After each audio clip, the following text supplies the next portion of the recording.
Merry Christmas and happy holidays, and welcome to the 150th episode of the Supernatural Occurrence Studies podcast. So damn paranormal. I don't feel like swearing when you say happy holidays at the top.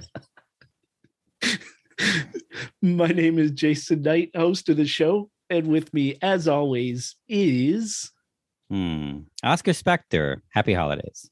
The polite producer extraordinaire and podcast co-host.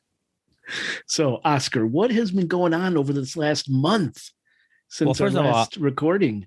I mean, not a lot, unfortunately. Nothing to report necessarily. I would say that for one thing is that this feels like the 151st episode. I don't know why. I'm just gonna have to bear with me on that one, guys. It just feels like we're a number below where we are. Okay. Nothing. What's been going on? Let's see. No, just getting ready for holidays, I guess. But for me, holidays means work for me.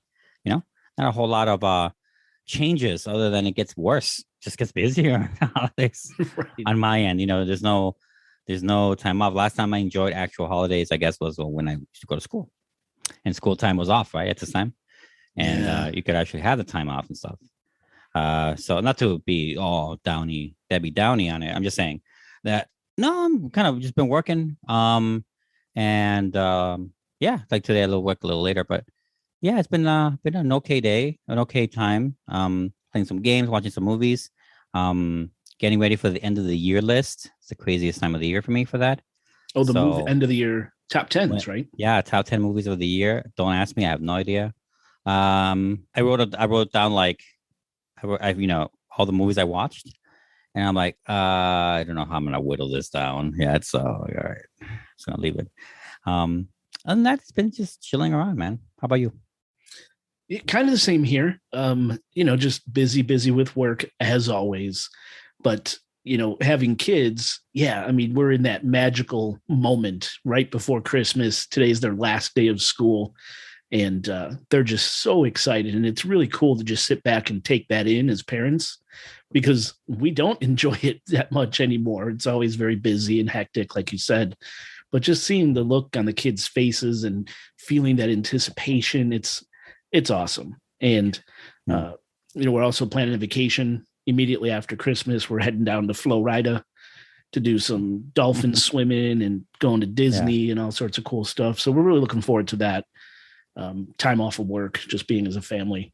Are you planning on for Christmas itself, before you leave, are you planning on making something, baking something, cooking something?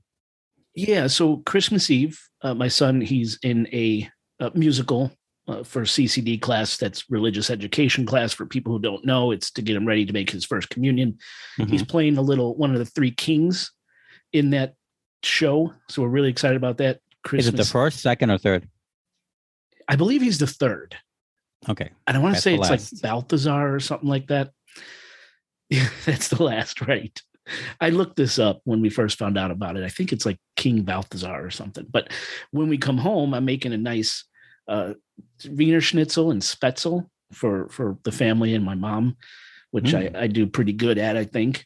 And then Christmas Day, it's just hectic. Get up, open gifts, go to the in-laws, come back home, cook a dinner for my family. I'm not looking forward to that one at all. But so your family part? Just having to go and have a Christmas and then come home and create a Christmas later that night. I see what you mean. It's gonna be challenging. But hey, those are the holidays for adults. Yeah. All right. But yeah, other than that, nothing else. Nothing else really to report. Sounds cool. Yeah. Yeah. All right. Oh, I guess I should have mentioned, if you want to skip the intro, timestamp in the show notes. I forgot to mention that. No, whatever. Yeah, it's fine. It's Christmas. I mean, it's Christmas. It's been hectic. We're a little out of practice. It feels that way anyway. And it strangely feels like I'm in a Groundhog Day scenario right now. I think feel kind of like Bill Murray right now, actually. I think should we mention it? You can mention it, yeah. So last night, Oscar and I were up very late recording this exact same episode. And we get to the end of it. I think it went really well. And we get to the end of it. And I realized I didn't hit record. No, the lens cap was on. The lens cap was on the whole Hours time. It's were like lost. it's like we go to Martin Scorsese in 1990 making Goodfellas, and we do that one shot through the whole To the kitchen. nightclub, Yeah. right through the kitchen, and Ray Liotta nails it. Everyone's in a good mood. It's like the seventh time. They all want to go to sleep, but they just, it's a good time. We make it, and the camera guy goes, "Oh, the lens cap was on." Exactly the same. Exactly the same. And Marty's like, "That was a perfect shot. How was it?" Like, "Oh, how do we tell him this? How do we tell him?" Yeah. So here we go. Take two.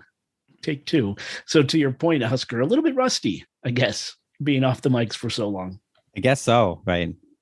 I do want to mention really quickly that we have received quite a bit of feedback on Instagram and Facebook from listeners who are okay with the format change that we made. They understand that it had to be done to keep the quality of the show up, and they were supportive. Yeah. Supportive was the word I was looking for. So well, I definitely thank them for that. Yeah. That is super awesome. That reminds me of something else. I had feedback of a personal nature for the show. Meaning people that I know that actually listen to the damn show. It's hard to, you have family and friends, sure, but trust me, when you're a podcaster, they rarely have ever listened to it.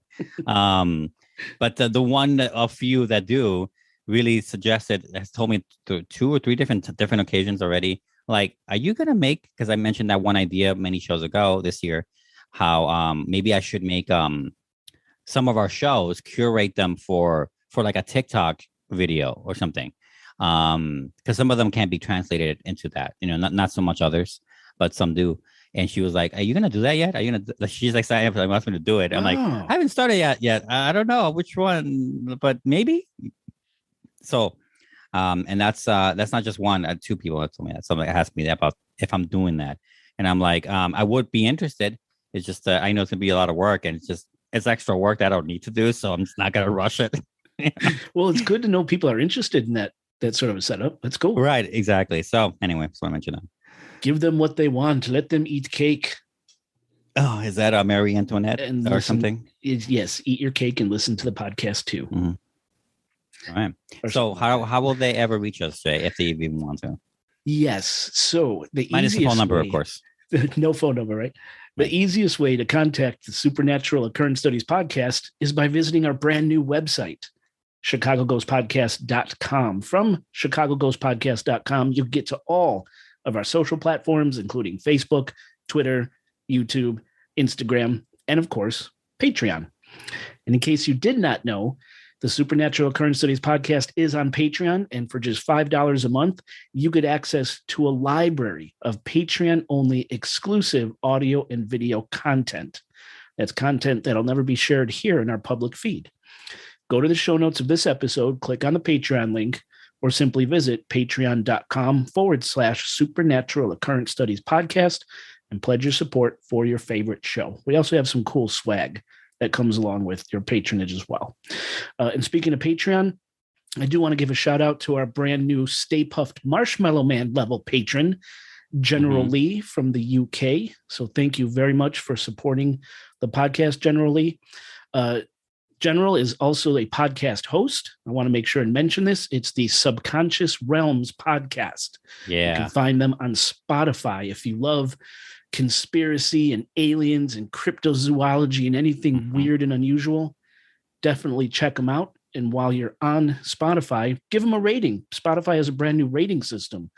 So please rate Subconscious Realms. And if you listen to our show on Spotify, please do the same. We need some love on Spotify. You could reach the podcast by calling a phone number. I hear. No, rumor, you can't. Rumor has it. You can't. Rumor. Could you just? Is that from Adele? Did you just Adele something? Okay. I Adele it. You Adele. Okay, go ahead. What 872-529-0767. That Chicago area code 872-529-0767. Leave us a message, send us a text. We'll read them and play them on the show. I'm not awake enough to argue with you on this one. Okay. Not awake yet. Damn, he's just going to let it go. Yeah, this time. Don't get used to it, folks. Yeah. Now, before we go to break, Oscar, I do just want to mention this is a show about a cannibal. This is not going to be a pretty show. So I'm giving people fair warning right now. Stop eating. Don't do anything like that while you're listening to this episode. Wow, interesting. We're doing a cannibal, huh? Cannibal, First of all, yes. did not predict that. Did not see that coming. First of all, secondly, is it like a Christmas cannibal, like a guy who ate people in Christmas, maybe, or is it a Santa Claus that went crazy one time, or is it No, no, no, it's just nothing related, nothing festive nothing festive at all. at all? Okay, Other than I'm bringing some depraved shit to our listeners for Christmas. is this like your revenge for having to cook Christmas, make Christmas into food? The world will Because- suffer. Right, exactly. Okay, all right. Be warned, guys. So with that, let's take a quick break. Let's do it.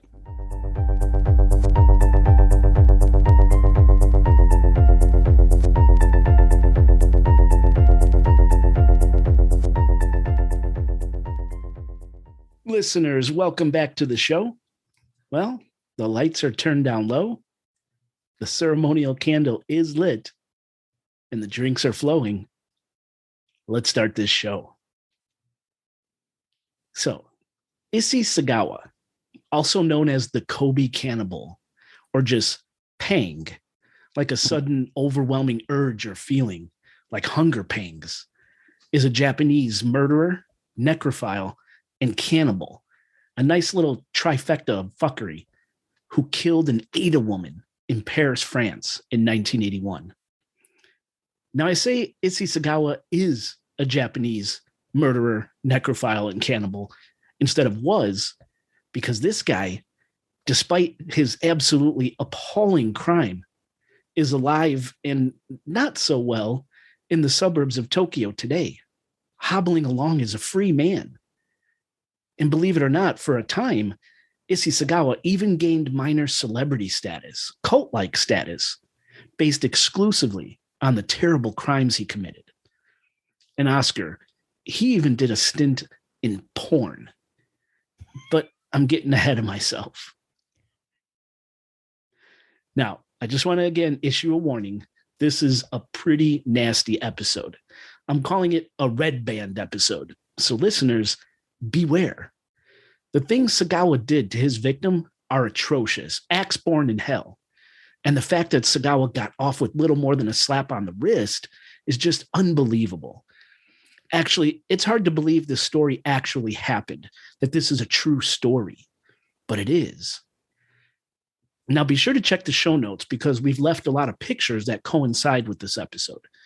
Pictures of Issei Sagawa, pictures of his victim, and some crime scene photos. And Oscar, I really had some trouble with these crime scene photos. I went back and forth with myself trying to decide if I should include them because they do. Like it wasn't like picking your favorite out. No favorites in this. Okay.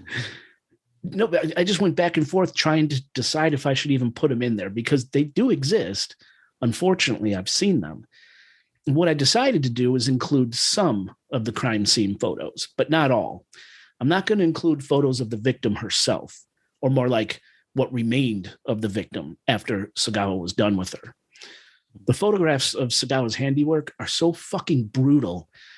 Just if you really want to see them, use Google. Unfortunately, they're all too easy to find. But be warned, you can't unsee them. Now, Issei Sagawa was born on April 26th, 1949, in Kobe, Japan, on the southern side of the island of Honshu.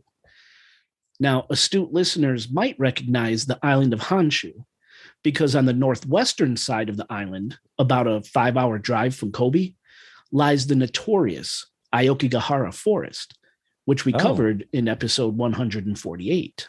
Yeah, not too long ago. Right. That's 2 episodes ago. Wow. Yeah. Yep. Now, Issei Sagawa's crimes have nothing to do with Aokigahara Forest, like he didn't kill there or anything. Mhm. But Sagawa once told a documentary film crew from Vice.com that Aokigahara has breathtaking scenery and that if he could drive, he would go there and kill himself. So our cannibal, Sagawa, was well aware of Aokigahara, the suicide forest, and the legends surrounding it.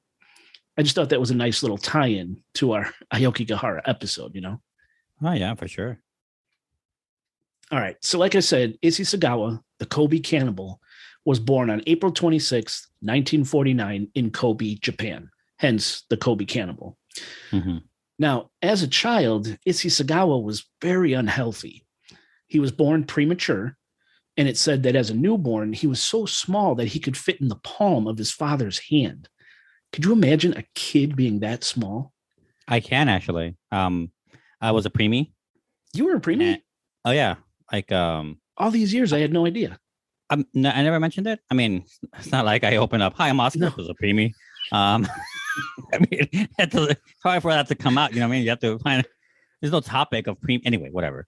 I was, and I heard stories like my father would put me in the inside pocket of his jacket in the winter. Oh my God, is that adorable? I mean, I can only imagine. I've never seen a picture. And they also would put me in shoe boxes. I want an Oscar in a shoebox. No, you don't. Apparently, we're very expensive and limited. Apparently, unlimited type. And so, fragile, yeah. I would assume. Probably quite fragile.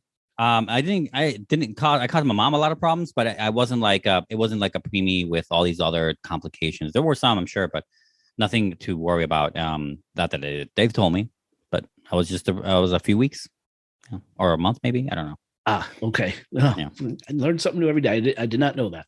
Yep. So I'm like this guy basically. Oscar and the Cannibal, one and the same. Right, one and the same. We're basically that's how it starts. Right. That's first sign. First sign. Oh God. So we're gonna get a lot of hate mail from people who were born premature. We are not because I'm one. It's like cannibals. It's like if I'm Hispanic, I can make Hispanic jokes. That's the same thing. I can make preemie jokes. Damn, a whole new world just opened up. The whole new joke set. So our cannibal Issei, he was premature, but not only was he premature, he was also born with something called enteritis, a disease of the small intestine. Now, common side effects of enteritis are diarrhea, vomiting, loss of appetite, and fever. It's a lot like food poisoning, actually. Now, in adults, enteritis can be treated fairly easily with lots of rest and lots of fluid to prevent dehydration. I've had food poisoning a few times. It was really bad and I wanted to die, but in a day or so, I was over it and on my way, right? However, in newborns, especially when premature, enteritis could be very dangerous, even fatal. Not eating, not gaining weight, vomiting, diarrhea, temperature fluctuations, intestinal perforations, and blood infections are all potential side effects of infant enteritis. Now, with Issei, he received potassium and chloride and saline injections, and he was cured of the enteritis. But at the early age of 2, Isi Sagawa contracted Japanese encephalitis, a very dangerous viral brain infection, and the most prevalent and significant mosquito-borne viral encephalitis of man. Japanese encephalitis targets the central nervous system, and its clinical side effects are fever, headache, vomiting, seizures, meningeal irritation, or the irritation of the membranes that cover the brain and spinal cord, and interestingly, abnormal behavior and altered consciousness. Lifelong effects of Japanese encephalitis include deafness, weakness on one side of the body, and uncontrollable emotions. Very interesting. Really? Yeah. Now, apparently for Issei, his Japanese encephalitis was so severe that he almost died from it. And both childhood illnesses, the enteritis and the encephalitis, resulted in Issei being incredibly short, thin, weak, sickly, and withdrawn for the rest of his life. These traits haunted him. In fact, as a full-grown adult, when he committed his heinous act, Issei Sagawa stood under 5 feet tall, 4'9" according to most sources. Not the imposing monster you might think he was, considering what he did. In fact, Issei described himself as looking more like a little monkey than a human. But Issei, despite his physical shortcomings, he was intelligent. He did great in school, earning a master's degree, and he was working on his PhD when he committed his cannibal crimes. This guy had a thirst for knowledge, especially literature. And just so you know, listeners, there's going to be a lot of unintended puns in this episode. Thirst for literature. You've been warned. Now, as far as his family is concerned, and this will be important later, Issei Sagawa's family was affluent. They had money. Issei's father, Akira, was the president of Kurita Water Industries, and Issei's grandfather had been editor for the Asahi Shimbun, one of the 4 largest newspapers in Japan. Generational wealth, right? Yeah, right. Now, unfortunately, I couldn't find a lot of information on Issei's mother. Most articles just stating that she had this tendency of being what's known as a dragon mother, overprotective, overbearing, and strict. All with good intentions, of course, but a huge bite in the ass nonetheless. See, pun. Yeah. It's going to be hard to digest this, Jay. Oh, yeah. A lot of what I read about Issei's mother talked about how she would force feed her infant son in hopes of fattening him up to make him healthy. Even here in the States, there was a time when it was thought that a fat kid was a healthy kid. And such was the case with Issei's mother. Yeah, I've heard those things. Like, it's like when you hear that in medieval times, or not that long ago, maybe less than that, it would be like, no, I remember now. In that movie Spencer I saw, they did this thing where like they weighed the royal family when they come in for Christmas week or weekend, and they were expected to gain a certain amount of pounds. That would mean that you honorably like enjoyed the food. Wow. Like they would weigh you on the way out, and in the hopes that there would be like an extra 3 pounds, whatever they wanted. Yeah, that was like a common thing back then. Yeah, the fat, chubby, healthy baby, right? I mean, that was a thing. Yeah. So with Izzy's mother, according to Izzy, this force feeding, her obsession with food equaling health, actually helped fuel his cannibalistic desires. And really, over the years, Issei has given numerous reasons as to why he developed this unnatural, all-consuming urge to eat flesh. An urge, he says, that began to develop when he was just in first grade. When a male classmate's exposed milky white thigh made Issei think, that looks delicious. And those are Issei's words, not mine. That's some early shit, though. Yeah. Really, really early. Yeah. So Issei recalls his mother's force feeding. And he also recalls this game his uncle would play with Issei and his younger brother, Jun, during which his uncle would dress up as a monster while Issei and his younger brother, Jun, played as knights. And the little knights would fight the monster. And if the kids lost, the monster would place the children literally into a large pot for stewing and eating as punishment for losing the make-believe battle.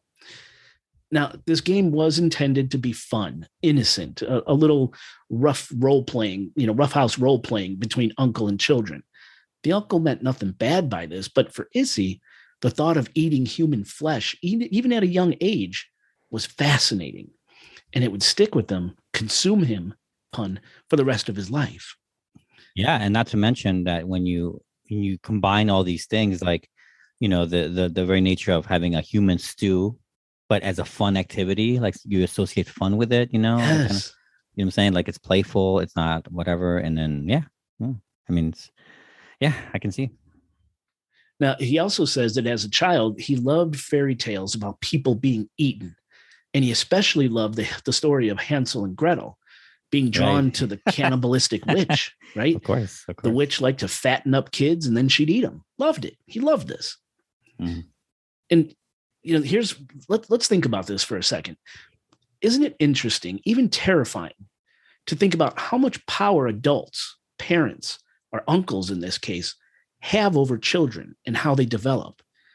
Even if we don't realize it, those little things we do as adults, our little isms, or the games we play, the books we read, the words and phrases we use, completely innocent things, how those things can be easily misconstrued and twisted in such a way that they could negatively impact a little developing brain forever. I mean, look at Issei in the monster game, the fairy tales, his mother's feeding. None of these things were done with bad intentions, yet look what Issei remembers and the feelings those actions stirred in him, even as a child, and how he turned out. I'm no child psychologist, but man, I guess we never really know how much we're fucking up our kids. It's scary. Nope. You'll never know either. Some stuff, most parents will never know. Like they won't have these signs like, oh, my kid's eating people. I know where I fucked up. Like it's more, that's clear cut.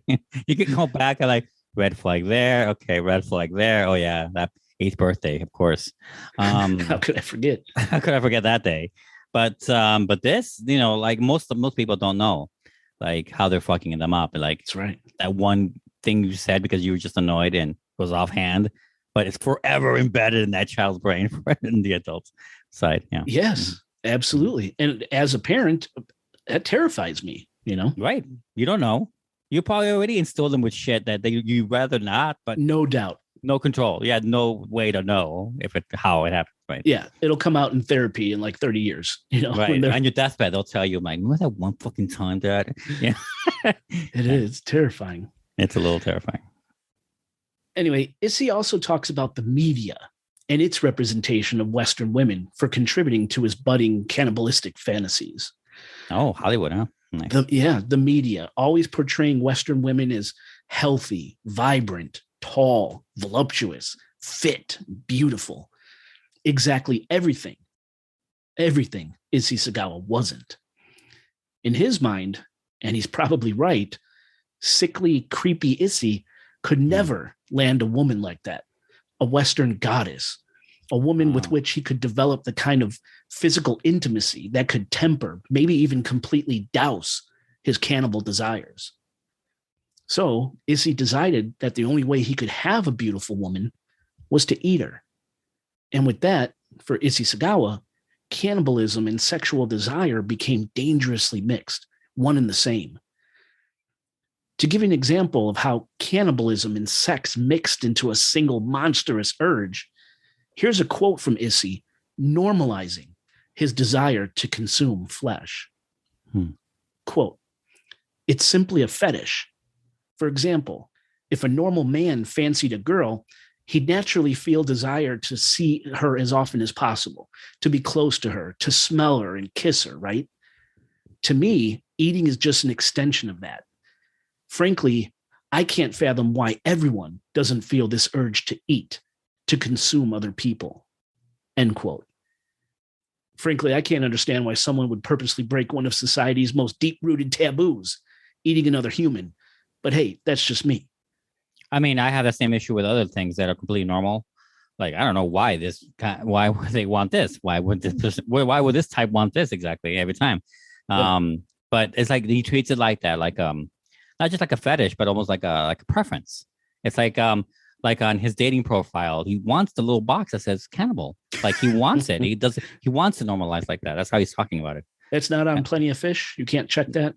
Is that still around? I'm sure. I don't know. I have no idea. Yeah. Swipe right for cannibal. I don't know what the fuck's going on. Swipe right. So there's a lot of stuff going on here, right? We have Issei's severe childhood ailments. We have this idea of eating, consuming equals health, games where the loser was cooked and eaten, cannibal-like fairy tales, and the media's portrayal of Western women. The question must be asked, was Issei Sagawa's obsession with eating human flesh created? Was his environment to blame? Or was Issei Sagawa born a cannibal? Was there something in the Sagawa DNA that pretty much guaranteed Issei would be the ultimate sexual deviant? Now, of course, I don't have the answer, and neither does Issei.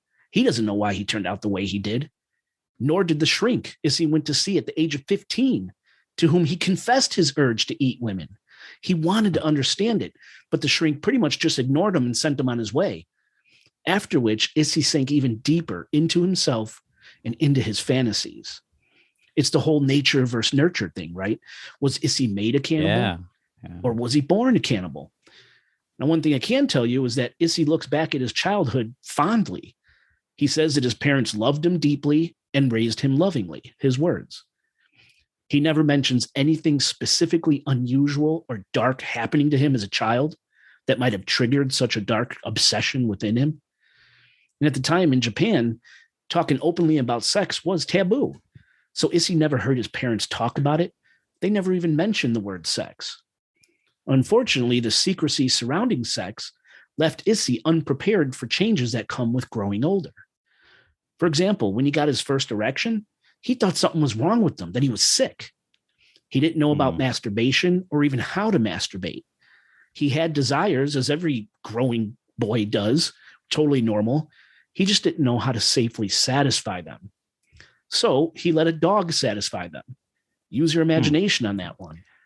Yeah, but it's funny how he relates them positively. Like, how many serial killers would look back into childhood and whether or not they wanted to admit it to themselves is very negative. It's very bad, or absent maybe, or like they focus on the one bad time in their family's life versus maybe other good parts. But this guy is like strangely more open and kind of nice, the nicest cannibal. I don't know. He's a very the nicest cannibal. Like he's just like, hey, it's just me, guys, bro. This is me. This is who I am. I want to chew you. Like I don't know. Like it just seems so cool. I don't know. Not cool. It's not cool, but he seems cool about it. Like it's weird. Like to hear a cannibal be like, yeah, my life was fine. Perfectly normal. Yeah, parents were great. They raised me loving. You never put those two together. Like that. So, the strange thing here is, he let a dog satisfy him, and that's when Issei says his sexual desires began to distort. After this dog experience, they started twisting.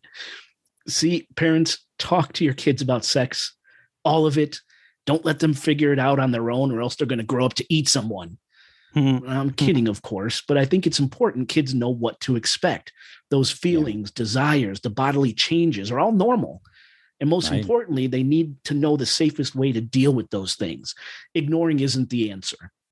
All right, I'm off my soapbox. But still, in Issei's case, I have a really hard time making the connection between him letting a dog satisfy him to fucking full-blown murder, necrophilia, and cannibalism. I just can't see that leap. How does that leap come in? Now, here's something to think about. A little bit of, hold on a minute, information. Remember I mentioned very briefly that Issei had a younger brother named Jun? Yeah, Jun. Yeah. Well, as it turns out, Jun is a little more than fucked up in the old sex department, too. You see, Jun grew up to be a hardcore masochist. The only way he could achieve pleasure is through his own extreme pain. Mm-hmm. To get off, he does shit like stab himself, burn himself, or wrap himself in barbed wire, those little razors tearing at his flesh, making him bleed. Yeah, like no man's land. That's what they put between, right? Yeah, but on the DMZ, right? On the DMZ, right? Yeah. Mm-hmm. Now to Jun, this is ecstasy. I swear to God, it's like the fucking Hellraiser family over here. But it's the same thing with Issei Sagawa. He doesn't have the slightest idea why he turned out the way he did. Are we going to give them names? Like Hellraiser names? Oh, man. There's this girl or this guy. There's a Pinhead, of course. There's so many of them. You just gotta give them names. Yeah. Muncher, right? Muncher and Flesh Terror. I don't know. It's like the creepy dark version of the Christmas reindeer names.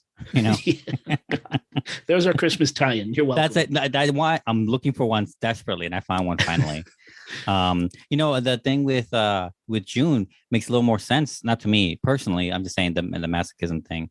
There's a lot of that. There's a lot more of that. A lot more openness about that today than obviously back then. But that adding that with the nature of like the repressed culture that they were in.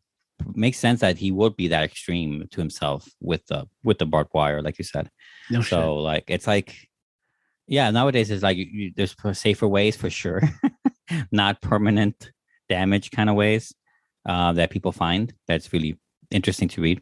But like, it's more common now. It's always been common, but like it's where you come from originally. Like that makes it either extreme, bad for you, or not, or maybe not so bad for you, depending. With him, I think it is pretty bad, but that's extreme. Yeah. Anyway, just want to mention that. Mm-hmm. No, but I mean, what are the chances, right? One brother killed and ate a woman, and the other can't come unless he's in extreme pain. Nature, nurture, right? I just thought the fact that his brother also developed something abnormal was incredibly interesting. Okay. Sure. So Issei's walking around, he's going to school, doing his weird little thing. He actually winds up attaining a master's degree in English literature at a university in Tokyo. And nobody knows it, but all the while his urges to consume are just growing. And Issei's beast just couldn't be contained anymore. It was time to finally fulfill his ultimate dark desire. You see, Issei had become absolutely obsessed with eating a Nordic or German woman. Tall, white, blonde hair, blue eyes, just the epitome of female physical perfection, right? White meat. According to white meat. White meat, exactly. Right. And it's while he's in Tokyo studying at university that a beautiful, tall German woman catches his eye. Actually, it was her white thighs that really grabbed Issei's attention. And that was it. She'd be the one. Issei would show her how much he loved her by consuming her. But not all of her. Issei just wanted to slice off a piece of her butt to eat. That was it. Couldn't he just have that little taste of creamy white butt meat? Now, one day, Issei followed the woman home, and he stalked her for a time, watching her through her first floor apartment's windows. Undoubtedly, Issei's thoughts would have caused the devil to blush as he stood there salivating on the other side of the window pane, watching his meal move about and sleeping naked. On the night Issei decided to make his move, he waited until the women went to bed, and then he snuck into her apartment. His plan was to hit the woman over the head with an umbrella, knock her out, not kill her, just knock her out. Then he would grab a knife from her kitchen and secure the meat he was after. Right.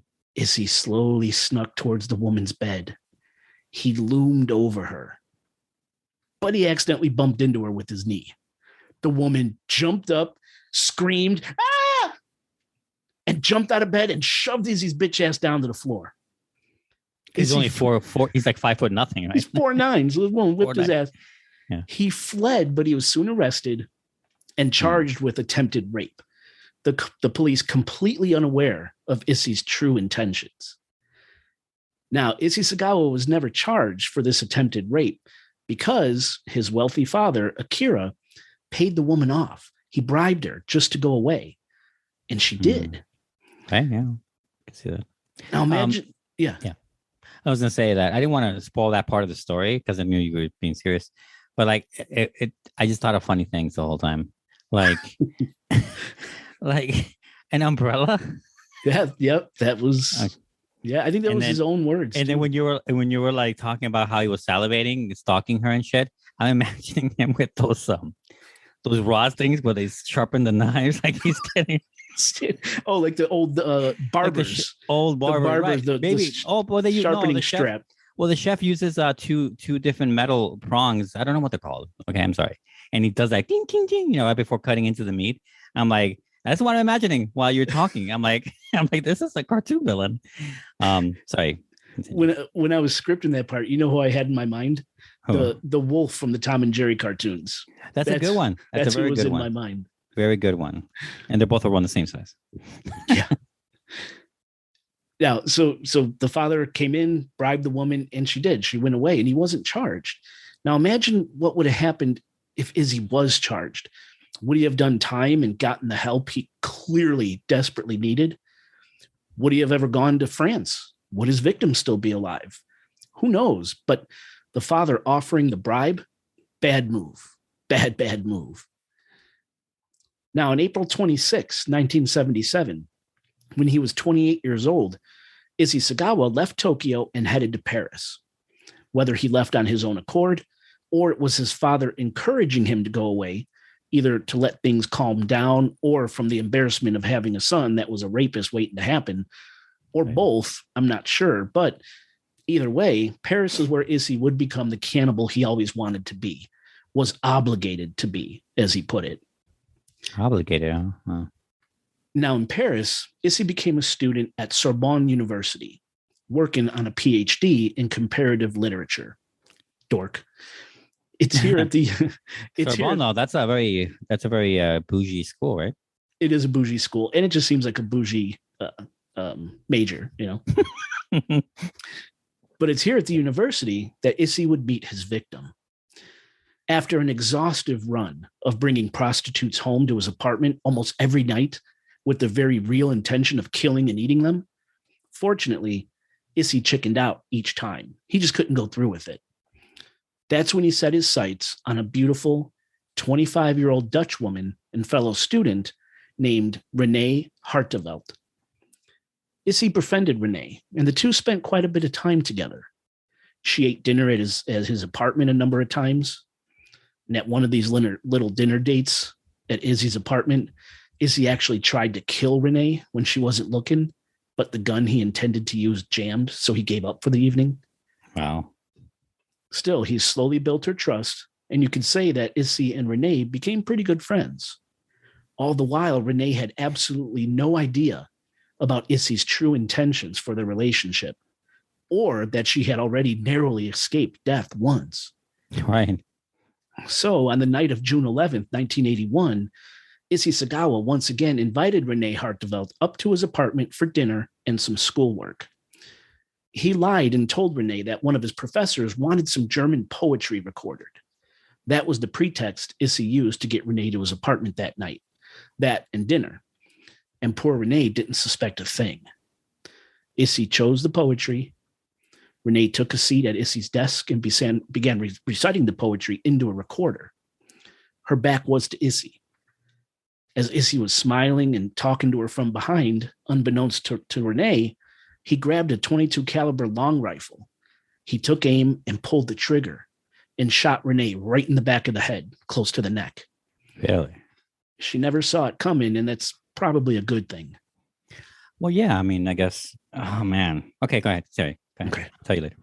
Now, Issei claims that for a few seconds after being shot, Renee kept talking, but then she eventually collapsed onto the desk and then fell to the ground along with the chair she was sitting on. Issei placed a towel under her head and then undressed her. And here's where we're going to get into red band territory. If you're easily offended or have a weak stomach, please do yourself a favor, skip ahead a few minutes. Why are you still here is my question. Why? What are you still doing here? Right. Because this gets really ugly, listeners, okay? I better not get any hate mail because I'm giving you fair warning. This next part is bad. After stripping Renee naked, Issei had sex with her corpse, and then he began to feed on her. He had it all planned out, where he would start eating, and he took pictures of the entire process, and the pictures are fucking disgusting. He started with her butt, because to Issei, that meat looked most delicious.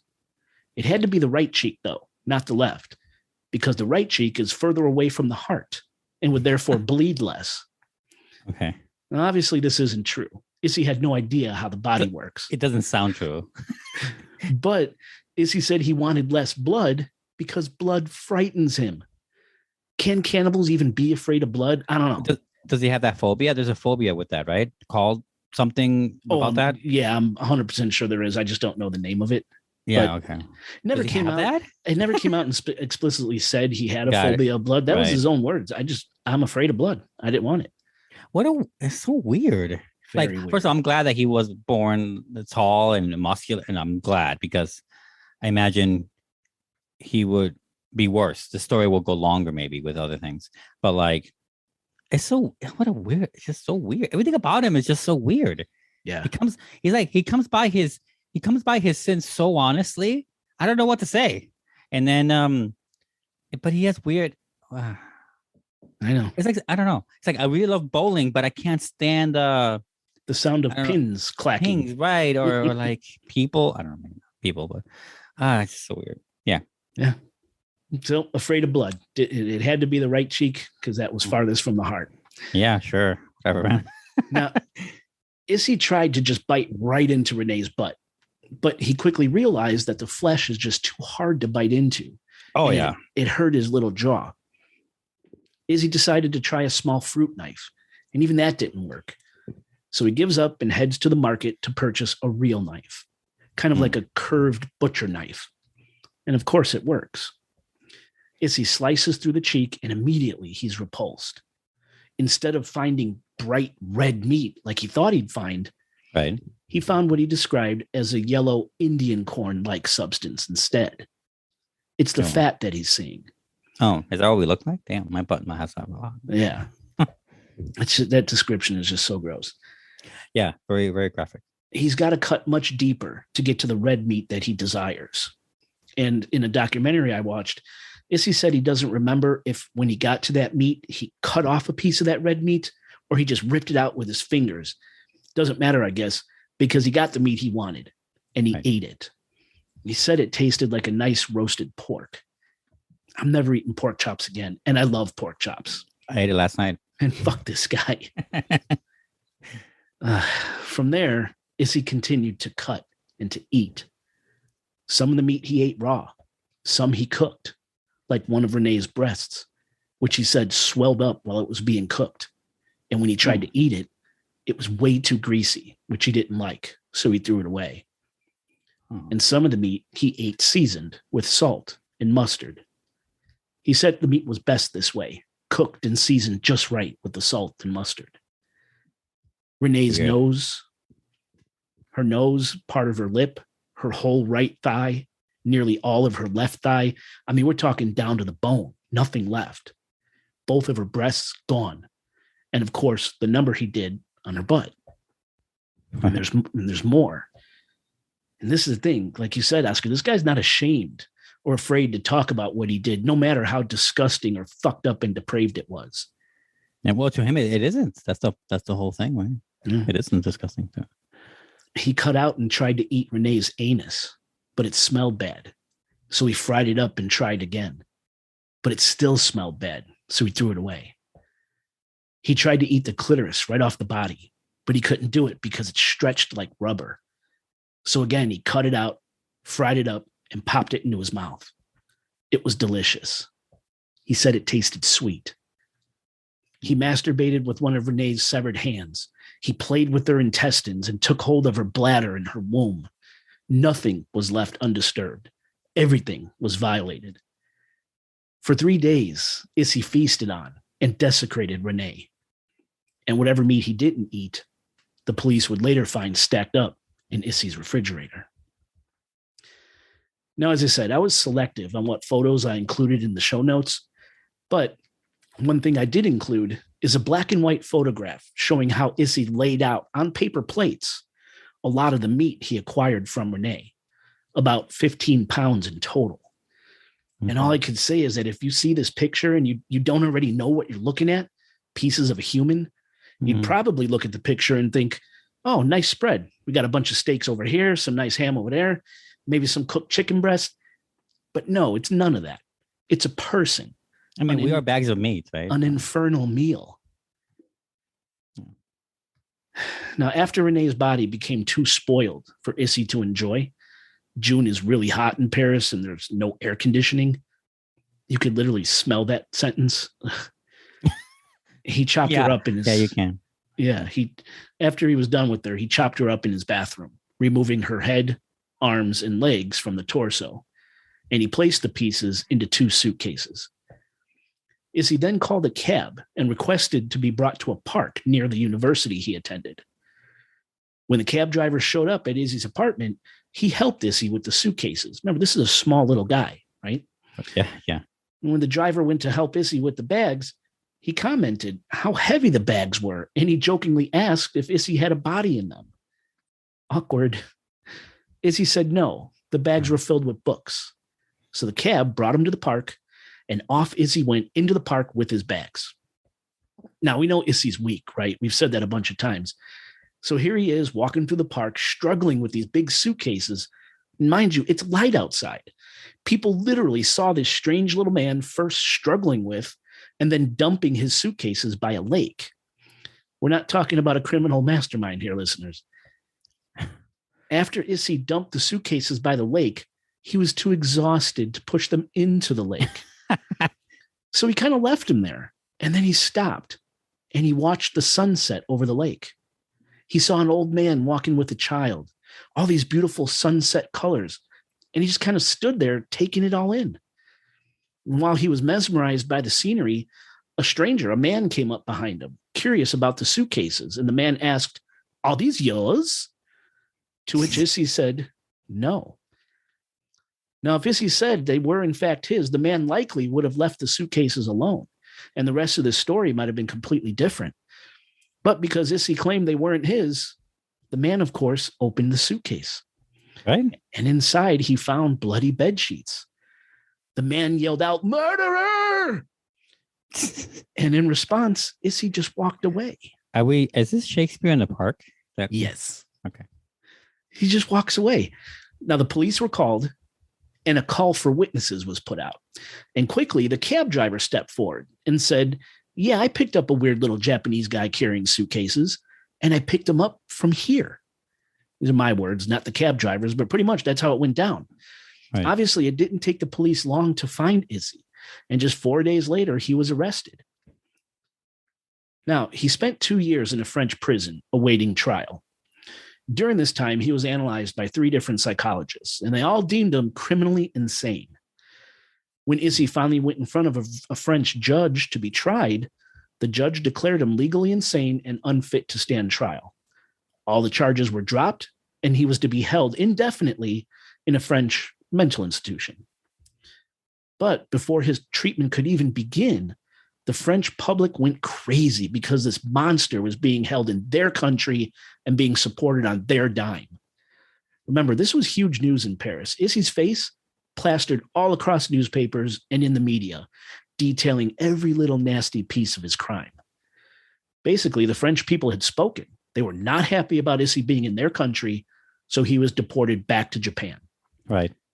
There's also some background talk about Issei's father stepping in and seriously greasing some palms in order to get his son back. Makes sense. Yeah, in order to get his son back home. But whatever the case, Issei was sent back to Japan, where he was remanded to a mental hospital in Tokyo. Now, Japanese authorities had basically made up their minds that Issei was not criminally insane. He was evil, sure, but not insane. Instead, they believed he suffered from a personality disorder. And because the charges were dropped in France, Issei's court documents were sealed, including information gathered from the psychiatrist. And therefore, the records could not be released to Japanese authorities. So they had no choice but to let Issei Sagawa free. So again, without receiving any treatment or help, after just 15 months in the Tokyo hospital, on August 12th, 1986, Issei Sagawa checked himself out of the hospital, and he's been a free man ever since. What a loophole. Yeah, oh man. Just barely 3 years' time for killing, raping, and eating a woman. Sweet Lady Justice must have been on vacation. Talk about injustice, right? And almost as soon as Issei checked himself out of the hospital, that's when the media started calling.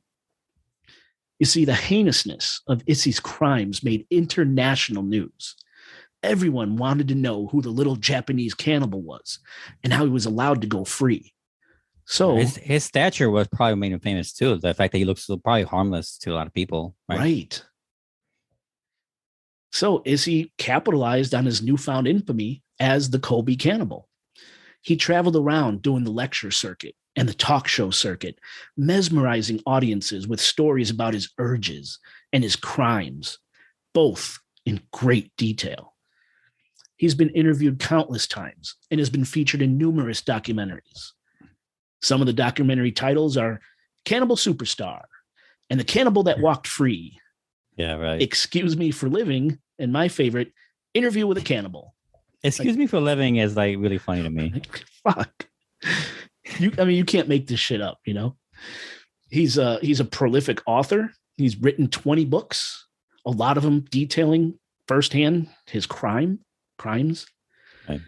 For a while, he enjoyed, now get this, the privilege of being a restaurant critic, and he wrote food reviews for a popular Japanese magazine called Spa. I'm guessing vegan restaurants, right? Oh, of course. I've left some publicity photos from Issei's time as a foodie in the show notes. Completely tasteless stuff, pun. A cannibal getting paid to do food reviews. Doesn't get any weirder than that. That is a mark of like, man, that's like, you can't put that in a fiction setting. No one will believe you. It will be like, this is too ridiculous. You can't put this in this movie. You can't write this in this book. It's too ridiculous. But it happened in real life. No one will believe it. Exactly. So does it get any weirder yes, for Isi Sagawa, of course it does. He was paid to reenact the Little Red Riding Hood story on film. Oh my God. Or he played the wolf, of course. Oh yeah. No, and I've seen excerpts from this little film. It's horrible. It's just, He's in a wolf costume. It's ridiculous. He was paid to eat raw meat on film. The meat's juices, the blood just dripping down his face. Mm-hmm. Issei Sagawa even had a short run as a porn star. And it's reported, I haven't seen the films, but it's reported Still ridiculous that Issei would fake biting his female co-stars while he reenacted scenes from his actual crime. What kind of twisted shit is that? No clue. Now, in an excellent Vice documentary on Issei Sagawa, they featured a woman that starred in a porn with Issei. And her reaction after she's told and shown, remember, Issei photographed his crimes. After she was told and shown what Issei had done by Issei himself after they had sex. I mean, talk about exploitation. Yeah. This poor boy, it was really uncomfortable to see. Yeah, that sounds really bad. Like, it sounds like I'm sure it's still done today, but it's just one of those things that like were just so normalized probably back then. Yeah. You know what I'm saying? Like, it's probably like a very common thing, especially like as you go down into the more gray areas of society, like pornography. Like, yeah, I both can see it and like it's so fucked up to hear it though. Yeah. Yeah. And they show you this poor woman was so clearly shaken and visibly upset from having just fucked a literal monster. Right. And Issei's done a lot of art. He claims to have a manager that sells his paintings internationally. And I got to say, he is quite the artist. A lot of his paintings are actually really good. You can find them online. Check them out. Really? And Oscar, you'll like this one. Issei published his own grotesque manga book featuring pictures that he drew of the crimes he committed. No, I did check this out. It's really gross shit. And of course, I left some snippets of Issei's manga in the show notes. Oscar, what did you think of the manga? I mean, I didn't read any of them. Obviously, I didn't buy it or anything. I'm not going to either. Usually, manga, I have to like the art style, and I don't like this kind of style, honestly. Yeah. So you've seen the pictures. Yes, I've seen pictures. And, ugly shit. I saw it. Yeah. I mean, I'm not a fan, but obviously the material and the fact that you know where the material's from definitely adds to the novelty of it. Absolutely. A different kind of fun for you. Now, thankfully, eventually, the media hype surrounding the Kobe Cannibal died out, or more like dried up. Mm-hmm. Issei lost both of his parents in 2005, which hit him incredibly hard. And like after natural. Oh, in the same year. Wow. Yeah. Oh, wow. Okay. And after their deaths, Issei paid off all of his parents' creditors, and then he just kind of slipped away into nothingness. In 2013, he suffered a cerebral infraction, which left him with permanent nervous system damage. And today, Issei's 72 years old, living alone somewhere in the suburbs of Tokyo, and he's quite ill. It's reported that he also suffers from diabetes and that he has had 2 heart attacks in the year 2015. Wow. Today, Issei has no job, no friends, no money, hardly any publicity. And the only one that ever shows up anymore is his freaky brother, June. June and the odd caregiver here and there. He's now basically a man waiting to die. Mm-hmm. And it's really unclear if Issei is truly finished with his flesh-eating obsession, even though he is old and quite infirm. I mean, it's highly unlikely he could ever pull something like that off again, what he did to Renee, but it's not without wanting. In an article published on allthat'sinteresting.com in August 2021, so just a few months ago, Issei said, quote, "The desire to eat people becomes so intense in and around June when women start wearing less and showing more skin." Now, keep in mind, this is August 2021. The quote goes on, quote, "Just today, I saw a girl with a really nice derriere on my way to the train station. When I see things like that, I think about wanting to eat someone again before I die. What I'm saying is, I can't bear the thought of leaving this life without ever tasting that derriere that I saw this morning, or her thighs. I want to eat them again while I'm alive so that I can at least be satisfied when I die." End quote. See, there's no shred of remorse here. He's completely open and honest. I mean, it makes sense. It tracks with everything he said before. Yeah. And I guess, do you got to respect that just a little bit? His honesty? I don't know. I mean, I do, because I'm not saying, it's one of those weird things when people say, like, I agree with anything a bad person does, but like he has never not been forthcoming. Right. it's so weird, you know. Yeah. I have to say something positive about that, you know. Yeah. And to this day, Issei Sagawa has never really shown any significant remorse for killing and eating Renee Right. Hartevelt, his friend. Right. One time he did say that the only thing he was really sorry for was not being able to eat Renee while she was actually still alive. Really? So he wanted to be like more vicious about it, like because alive is, you know, it's like when you said before, like yeah, he raped her, but he was it was necrophilia actually, so he didn't. I mean, it's raping a corpse, but technically it's not, and there's a big difference. Like I really rather not the victim feel it. I'd rather not them go through it at all, but Yeah. it was kind of nicer, oh not nice, but nicer that she didn't feel any of it, Thank God. But I mean, he wanted her alive though, right? And maybe the fact that they bonded, right? Maybe leads to him not, like it's harder to kill or do something to a live thing than a death. I don't know. Maybe I think I'm to him, imagining. His ultimate thing was to eat living meat, right? Living flesh, definitely. Still alive. He never got the ultimate thing he wanted. Apparently the ultimate not. High, maybe the ultimate bite, the ultimate meal. Yeah. Mm-hmm. Now, to his own demise, Sagawa went on record tauntingly, smugly saying, quote, "I would like to invite any woman who wants to kill me to step forward. Beautiful women only. That would be the ideal way for me to die. Maybe they could shoot me up with morphine so that I don't feel any pain. Although I guess pain is part of the pleasure. Dying instantly is boring, so I want to savor the process of being killed. An alternative would be to drown in female saliva. Wouldn't it be wonderful to be covered all over in women's spit? If I could die drowning in it, that would be my ultimate dream come true. I'm a cowardly man who killed another person, yet I can't face killing myself. So I guess dying at the hands of a woman would be my way to redemption," end quote. It kind of sounds like it would be, though. Although I would say then maybe have a family member of the victim kill him instead of any woman, but whatever. What a weird. There's no way to describe it. I mean, it's beyond honest. He's like, I fucked up. I should. Revenge should be taken on me, guys. This is my offer. What? Yeah. Who does that? I mean, again, weird kudos I'm giving him. I don't want to. I'm just saying I don't support this, but damn, so weird. Yeah. And for me, the saddest thing about this whole story, this whole unbelievable story, is that this poor, innocent young woman, Renee Hartevelt, she gets totally lost in 100%. The Sagawa circus. Gone. Yeah.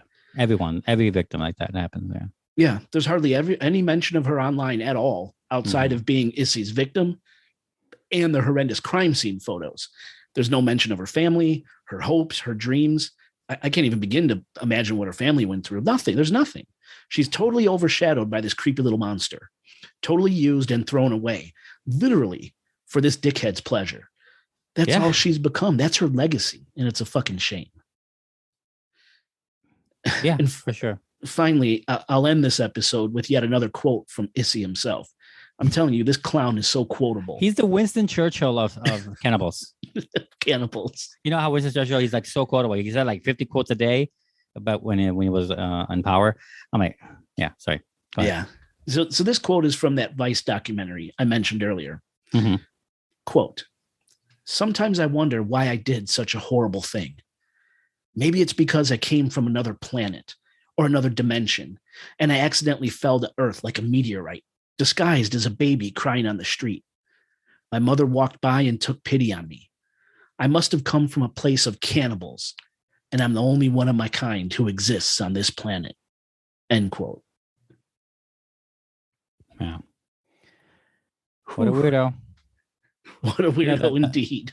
I mean, the whole alien thing or a place full of cannibals. I mean, in nature, there are that too. And insects, especially other things too, they have been known to doing that. Dude, even like, no, it wasn't. No, I almost got that wrong. I'm glad I didn't mention the animal. But there are others that do that, and they have done that. Either to survive or because they didn't want the kid. It could be deformed. There's so many reasons why that happens in nature. Yep. And that's the way he treats it. It's like nature. It really is. And that's what makes me feel like It is not so much nurture. It's just that nurture didn't stop it. That's the problem. Nurture didn't probably enhanced it accidentally and did not stop it. Did not know the signs. Did not imagine this could ever happen. But I feel it's like it's always been nature. So like that he was born wanting this, like the way you're born gay or you're born whatever. Like it's not a choice. It's so like is there a Yeah. going on that note? Because I don't have the answer. Right, But right. I We're tend just- to we're- lean more towards nature as well. But what does that mean? Does that mean there's a fucking cannibal DNA gene? I don't think it works that You way, but know? it works the same way alcoholism can be can be genetic. You know what I'm saying? Like, I don't know if it's a gene, but we know this is not new, right? Where like alcoholism and family history Sure. can be passed down and can be Yes. more susceptible Addiction to in general. future right. So like that, I think it's that. Addiction, but a different type. Whatever difference that is between a cannibal and alcohol, this guy has the other one, the latter, Wow. or the former. Then what about his brother June?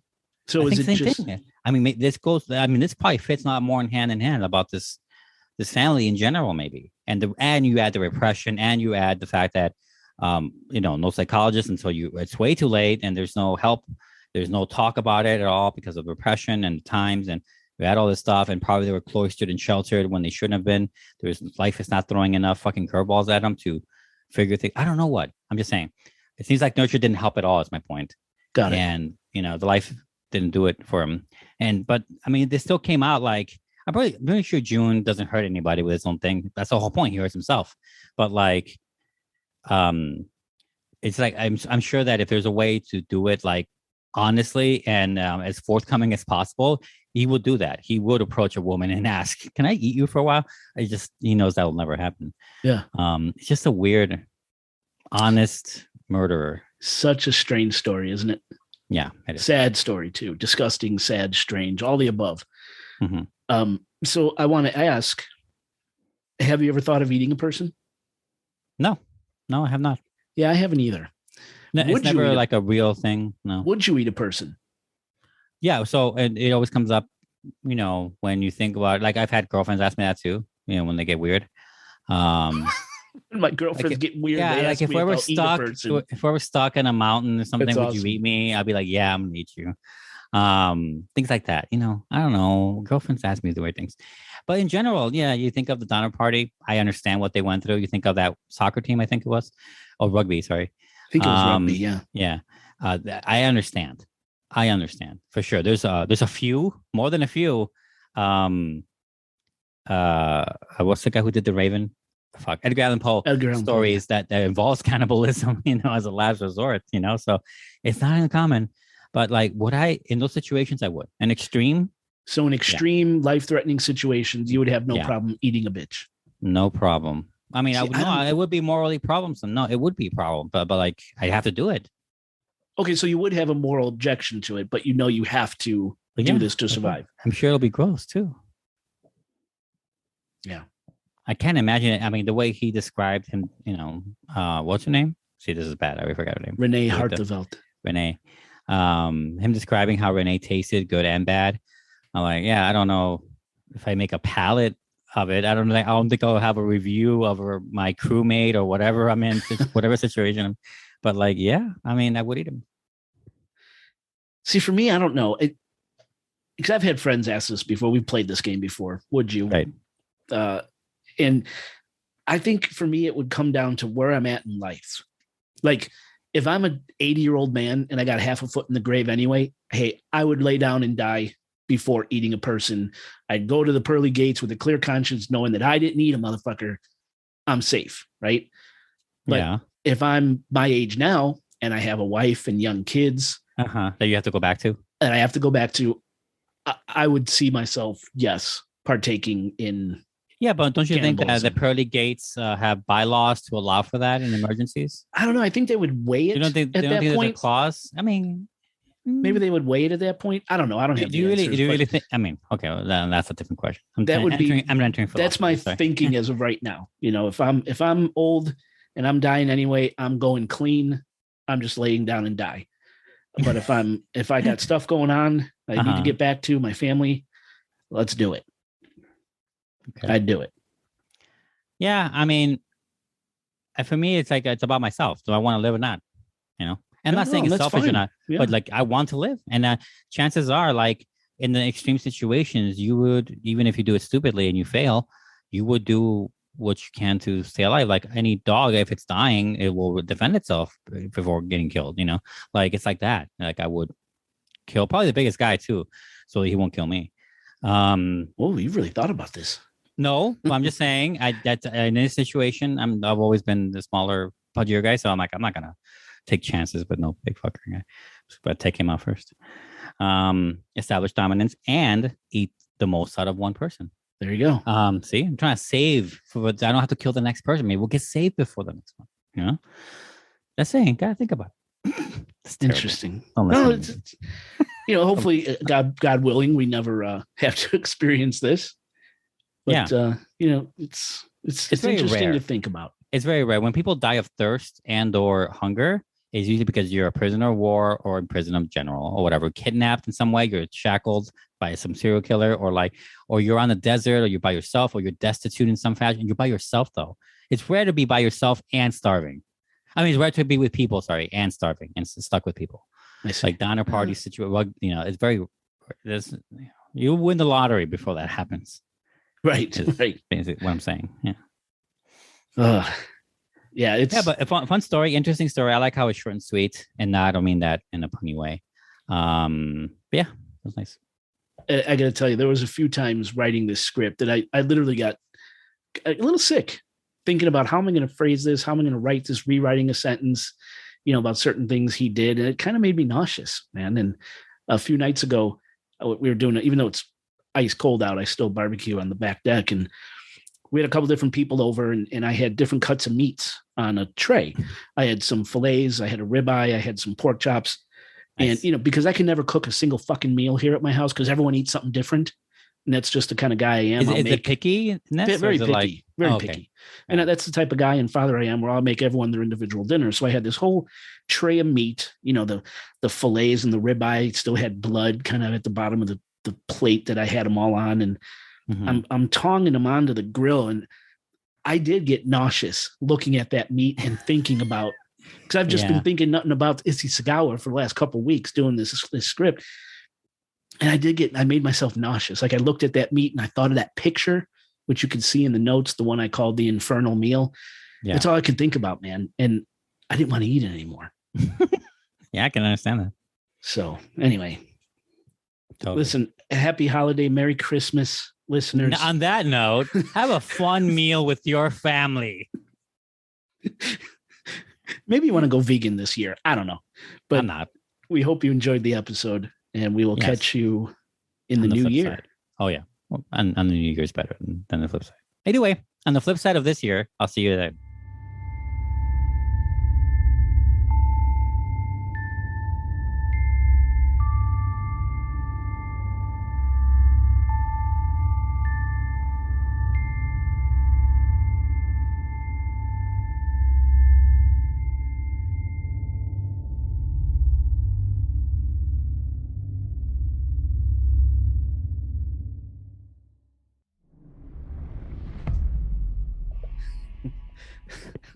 Hello.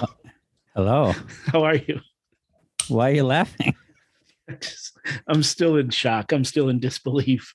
Do I look that bad in the morning? This is my morning. I know you've had a whole day already, but like, goddamn. But dude, I literally think it's been years since I've actually seen you in the sunlight. You're so exaggerating. I saw you on Halloween, bitch. Oh, true. Yeah, you're right. It does feel that way. I just feel like our friendship is exclusively a night friendship. Yeah.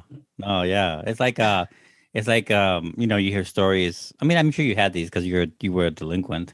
When you have like friends that do drugs a lot, or you connect with drugs, like you see them, you never see them around school. You'll never see them like in the daytime or with your parents. You're just gonna see those fuckers at night at some house party, right? Pretty much. Mm-hmm. In the daytime, they look like pale versions of themselves. Dude, you're a vampire? Okay. Oh my god. Mm. So, unfortunately, again, I'm under a time crunch. I got to be done for Nico. Yes, of course. Let's just get going. Jump right into it. Let's get a sip and a vape. Mm-hmm. Mhm.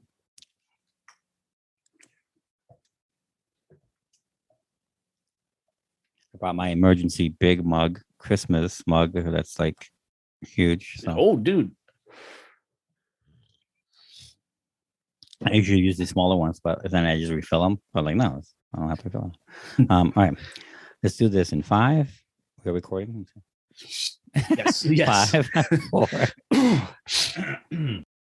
Oh man. Okay, I need to look up. Do I sound groggy? No. No, you look very vibrant. You look very awake. It's all front. My Ready body to- is lying to me. Lying to you. ready to rape the world. I- Don't put that in the outtakes. Beep. Beep the world. What could he mean? What is he trying Hitler to the say? world? What's so bad? N-word the world? Oh my What does he God. say? Everybody's wondering, why would he beep that? Why would he be that? You know, that's how that would go. You know, sometimes some things are beep and you're like, what was the bad word in that part? You know, you ever notice that in movies Yes. and you're like, what did he say? Fuck? Was it fuck? It didn't sound like it was fuck. And then like you could tell. I'm like, what was it? Did he say fuck? Like, did he say the C word? And you're like just trying to figure it out. You know what drives me nuts about movies? Everything. And I want to find out why this is. If people are talking on the phone in movies, they never say goodbye. Did you ever notice that? Ever? Yeah. It's because most movies, 90% of movies, American movies, are made in LA. And the way you're talking is that it's Midwestern nice. You really think that's what it is? I kind of think it is that. So you've noticed this? Oh yeah. They never, like, I'm always just saying goodbye, or if I'm talking to family, love you. First of all, I can show you a good compilation of people saying goodbye on the phone. There is a lot of them. It's just that there's so little compared to the grand majority. They don't say goodbye. They just want to get through it. Like it's I don't know. I don't know why either. It's just not nice. They don't even think about it, and they're not nice. Like they don't say goodbye on their phones with their mom and their agents and shit. I guess not. Mm-hmm. I always meant to Google that to see if there's actually something written about it out there. I did a rewatch of with the West Wing this year, Mhm. and it's on HBO. And that's one thing I noticed this time around is that there's a lot of phone calls, a lot of phone scenes all the time. Every episode I think has at least one, if not like more. So, and I noticed that they don't say goodbye, and it's like, but that's even worse than that. They even just cut themselves short sometimes. They're like, they don't acknowledge that the conversation has ended. The other person just hangs up. Fuck this guy. I'm done with that. Like it feels like, all right, because they're so busy and they're trying to save the country. So, it just feels like no one says goodbye. Yeah. Like we're too important to say goodbye. We're too busy to say goodbye. Yeah. Drives me nuts. Burning bridges. That's what they're doing. If they did that with me, I'm like, I'm not fucking calling this guy again. Exactly. Fuck this guy. Fuck this guy. And yeah. All right. So I had to get that out there. Yeah. No, it's a good. I like that. It's a good. I thought because I thought of it before. I'm with you. Totes with you. Okay. Pring. All right. What was that? It's my getting ready. Is your getting ready part? Okay. Yes. All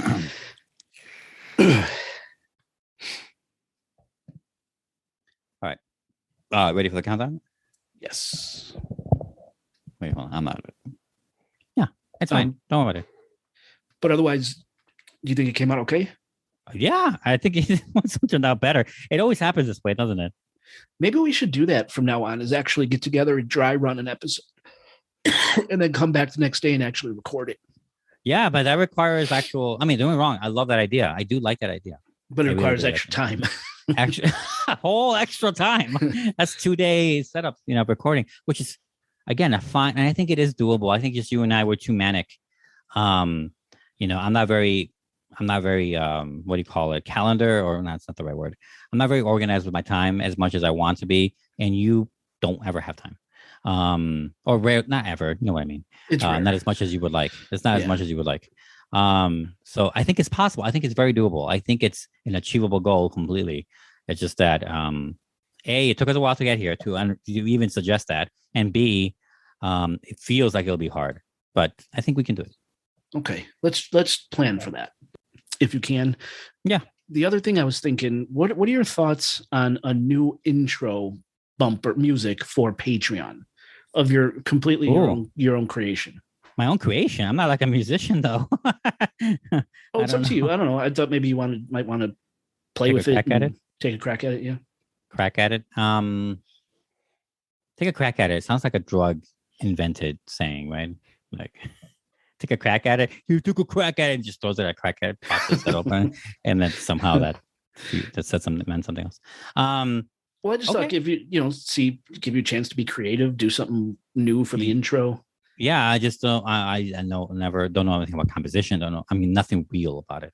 But sure, I'll give it a go. Like an intro. You mean like an actual intro? Yeah, like remember the one you used to do, the very first intro that we kept for years. Yeah, I remember. Came with when the devil gets, whatever. Yeah. Do something like that again, something cool like that, just for Patreon. Yeah. Okay, I'll give it a crack. See what you. I mean, if you don't want to, you don't have to. I just no. I know. I'm just letting you know I'm not an actual music guy. No, I know. I'm just letting you know.